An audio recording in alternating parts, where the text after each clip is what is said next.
Assalamualaikum dan salam sejahtera. Ini adalah antara salah satu SOP yang perlu anak murid ikuti bila berada di sekolah. Okey, ini adalah kawasan di mana ibu bapa menghantar anak murid dan berhenti di sini. Kemudian murid perlu masuk mengikut anak panah yang disediakan. Apabila anak murid sampai, anak murid perlu scan dahi, di mana cikgu akan ambil suhu. Kemudian anak murid perlu scan barcode yang diberi oleh guru. Kemudian murid akan sanitize tangan sebelum naik ke kelas.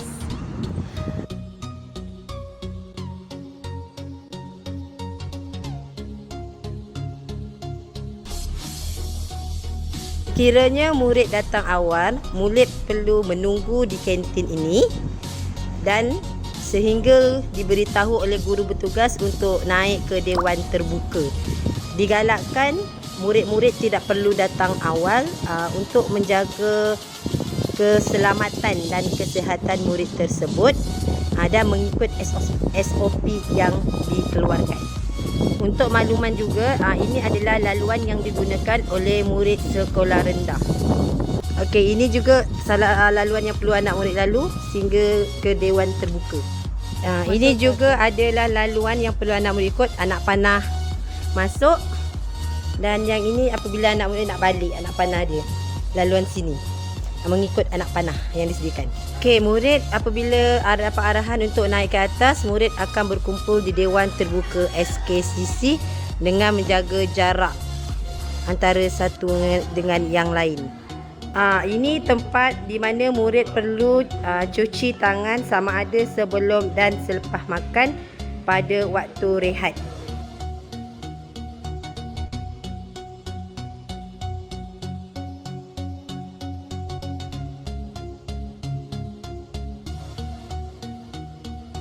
Yang mana sekiranya murid menghadapi apa-apa sebarang masalah atau kecederaan, boleh berjumpa guru di dalam bilik guru.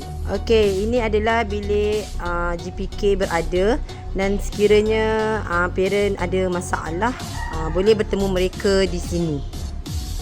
Bila berada di kelas, sebelum memulakan pelajaran, guru akan sanitize meja dan murid akan mengelap meja yang telah disanitize. Waktu bila kita akan sanitize?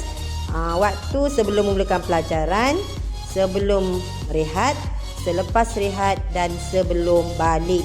Jadi ibu bapa perlu menyediakan satu sapu tangan ataupun kain untuk sanitize meja. Okey, untuk berada di tandas, SOP yang perlu diikut ialah apabila kad di sini berwarna merah, bermakna di dalam tandas ada orang.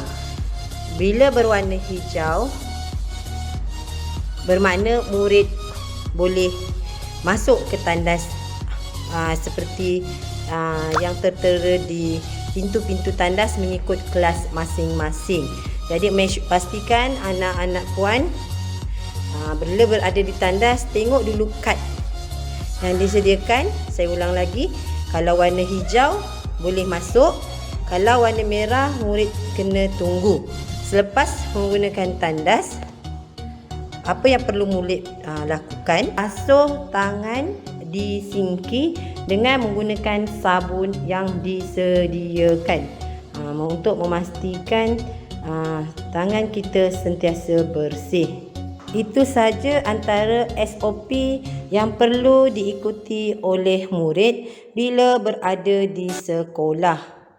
Murid-murid perlu memastikan jarak antara satu sama lain. Kita jaga kita.